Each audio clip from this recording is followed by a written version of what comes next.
আর এই মুহূর্তে আরো একটা আপডেট আমরা নজর রাখি। অবশেষে অন্তরাল থেকে প্রকাশ্যে অভিষেকের আত্মসহায়ক। জমি দুর্নীতি মামলায় ভবানী ভবনে হাজিরা দিয়েছেন সুমিত রায়।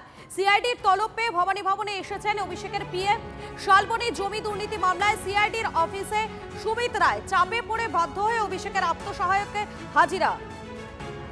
গতকাল দুটো মামলায় সুমিত রায়কে আগাম জামিন এবং ডেবরার কেসে সুপ্রিম কোর্ট থেকে রক্ষা কবচ পাওয়ার পর সিআইডিতে হাজিরা সুমিত রায়। এই মুহূর্তে যে আপডেট আপনাদেরকে জানাচ্ছি, অবশেষে অন্তরাল থেকে প্রকাশ্যে সুমিত রায় অবশেষে তিনি ভবানী ভবনে হাজিরা দিয়েছেন। একেবারে সরাসরি চলে যাবো, আমাদের সঙ্গে রয়েছেন আমাদের প্রতিনিধি সুপ্রিয় রয়েছেন। সুপ্রিয়, বেশ খানিকটা সময় হয়ে গেল ভবানী ভবনে, সেখানে অবশেষে পৌঁছেছেন সুমিত রায়। দেখো, ইতিমধ্যেই কিন্তু প্রায় 3 ঘন্টার কাছাকাছি সময় অতিক্রান্ত হতে চলেছে। সুমিত রায় অভিষেক বন্দ্যোপাধ্যায়ের আত্মসহায়ক, তাকে জিজ্ঞাসাবাদ চলছে ভবানী ভবনের 4 তলাতে। মূলত শালবনীতে হওয়া জমি দুর্নীতির যে মামলা, সেই মামলাতেই আজ তাকে গোয়েন্দারা জিজ্ঞাসাবাদ করছেন। তার স্টেটমেন্ট রেকর্ড করা হয়েছে এবং সেক্ষেত্রে তোমাকে যে বিষয়টা বলবো যে এই শালবনীর যে জমি দুর্নীতির মামলা, এই মামলাতে ইতিপূর্বে তৃণমূলের প্রাক্তন বিধায়ক সুজয় হাজরা তিনি গ্রেপ্তার হয়েছিলেন এবং তাকে গ্রেপ্তার করার পর জিজ্ঞাসাবাদ করা, এমনকি তার বিভিন্ন ব্যাংক লেনদেন, এমনকি অন্যান্য যে সমস্ত নথিপত্র, সেখান থেকে কিন্তু এই সুমিত রায়ের তথ্য বা তার যোগসাজশ বা এই সুজয় হাজরার থেকে সুমিত রায়ের অনেক ব্যাংক ট্রানজাকশনের তথ্য তদন্তকারীদের হাতে আসে। তারপরেই কিন্তু পশ্চিম মেদিনীপুর জেলা পুলিশ সুমিত রায়ের খোঁজে তল্লাশি শুরু করে। এমনকি গত 13 তারিখে আমরা দেখেছিলাম, 13ই জুন সুমিত রায়ের খোঁজে একেবারে অভিষেক বন্দ্যোপাধ্যায়ের কালীঘাটের যে বাড়ি, সেই বাড়িতে ভোর রাতে পৌঁছে পশ্চিম মেদিনীপুর জেলা পুলিশ তল্লাশি চালিয়েছিল। শুধু অভিষেক বন্দ্যোপাধ্যায়ের বাড়িতে সুমিত রায়ের খোঁজে তল্লাশি নয়, সুমিত রায়ের নিউ আলিপুরের যে বাড়ি, এমনকি তার যে শ্বশুর বাড়ি রয়েছে, সেই সমস্ত জায়গাতেও তল্লাশি চলে। কিন্তু কোথাও থেকেই কিন্তু সুমিত রায়ের কোনো হদিশ বা নাগাল পাওয়া যায়নি। এবং তার পরবর্তীতে আমরা যেটা দেখলাম যে চলতি সপ্তাহের সোমবার সিআইডি 2টি মামলা তদন্তভার নেয়। তার মধ্যে একটি এই শালবনী জমি দুর্নীতির মামলা এবং অপর একটি মামলা পশ্চিম মেদিনীপুর জেলারই ডেবরাতে হওয়া চাকরি দেওয়ার নামে আর্থিক প্রতারণার মামলা। এই 2টি মামলা তদন্তভার সিআইডি হাতে নেওয়ার পরেই এই শালবনীর মামলাতে মঙ্গলবার সিআইডির গোয়েন্দারা সন্ধ্যাবেলাতে নিউ আলিপুরের সার্কুলার রোডে থাকা, ক্যানেল রোডে থাকা যে সুমিত রায়ের বাড়ি, সেই বাড়িতে গিয়ে তল্লাশি করেন এবং অ্যারেস্ট ওয়ারেন্ট সঙ্গে নিয়ে যায়। কিন্তু সেখানেও কিন্তু সুমিত রায়ের কোনো হদিশ পাওয়া যায়নি। এবং তার পরবর্তীতেই আমরা যেটা দেখলাম যে চলতি সপ্তাহেই এই শালবনীতে হওয়া যে জমি দুর্নীতির মামলা, সেই মামলাতে আইনি রক্ষা কবচ চেয়ে সুপ্রিম কোর্টের দ্বারস্থ হয়েছিলেন সুমিত রায় এবং সেখান থেকে সাময়িক আইনি স্বস্তি মিলেছে। সাময়িক আইনি স্বস্তি পেলেও আদালতের থেকে কিন্তু সেখানে যেটা স্পষ্টভাবে বলা হয়েছে, তদন্তে সব রকমভাবে সহযোগিতা করতে হবে, হাজিরা দিতে হবে, এমনকি সকাল 10টা থেকে সন্ধ্যে 6টার মধ্যে তাকে যদি ডাকে তাকে হাজিরা দিতে হবে, কোনো আইনজীবীকে সঙ্গে নিয়ে আসা যাবে না।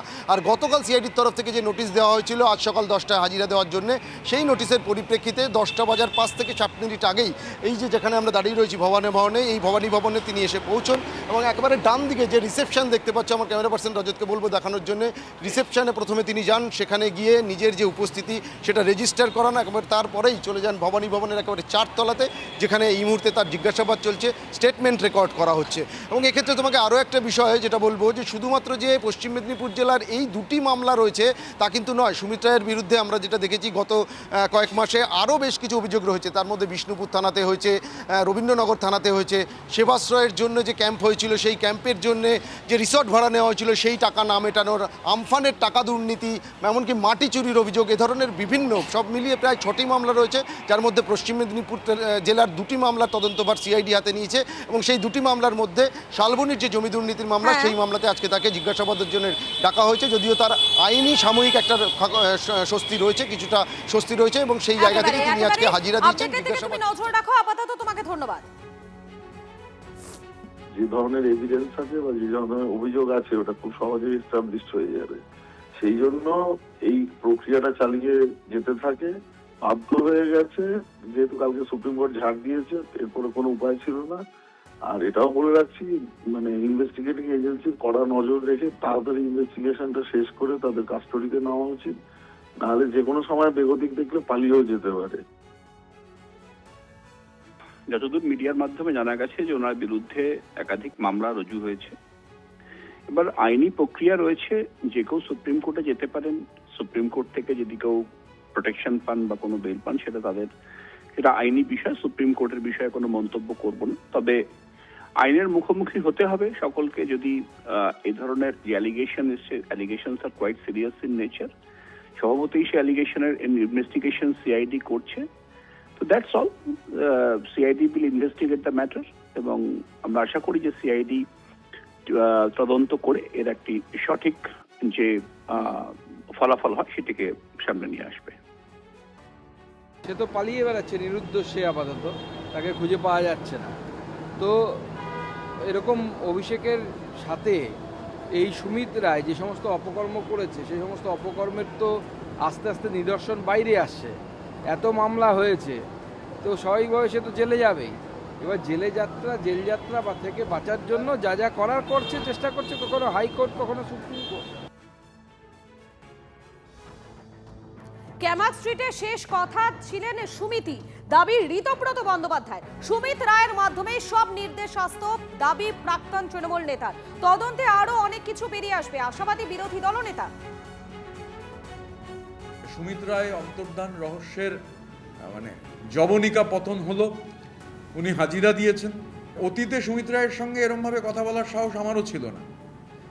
লাস্ট যে ফোনটা 4 মে পরবর্তী সময়ে ফোন করে বলল যে বস ফোন করতে বলেছে। আমি তখন বলেছিলাম কোন বস? Hugo Boss. তো সুমিত রায় চার্টার্ড মাফিয়ার ম্যান ফ্রাইডে, সুতরাং proper investigation will lead all roads to রোমের মতো ক্যামাক স্ট্রিট পর্যন্ত সমস্ত রাস্তা নিশ্চিতভাবে পৌঁছবে। সুমিত রায় অবশ্যই জ্যামিতিক নকশার একটা অত্যন্ত গুরুত্বপূর্ণ পয়েন্ট। আরও অনেক পয়েন্ট আছে, কিছু পয়েন্টের ডট কানেক্টেড। এখন সুমিত রায়ের সঙ্গে সেই ডটগুলো কানেক্ট করে আরও ওপরে কানেকশন হলে পুরো জ্যামিতিক নকশাটা বাংলার মানুষের কাছে ক্লিয়ার হয়ে যাবে। তো পালিয়ে এতদিন ধরে বেরোচ্ছিল, কারণ অভিষেক ব্যানার্জির এই যে পুরো সাম্রাজ্যের মূল চাবিকাঠি হচ্ছে সুমিত রায়। সুমিত রায় হচ্ছে ডায়মন্ড মডেলের ওরি ব্রেঞ্চের সুমিত রায়। সুমিতকে না জেরা করলে কোনো কিছু বেরোবে না। এই যে আজকে আমাদের সুমিত রায় ভবনে ভবনে হাজির হয়েছে অবশেষে, চাপের কাছে নথি স্বীকার করে। কারণ যেভাবে পুলিশ এবং স্ট্রেফ ওকে খুঁজছিল, ওর পালানোর কোথাও পথ ছিল না আর কি। তো আশা করি যে তদন্তকারী সংস্থাগুলো জেরা করে ভাইপো সাম্রাজ্যের পুরো নথিপত্র উদ্ধার করতে পারবে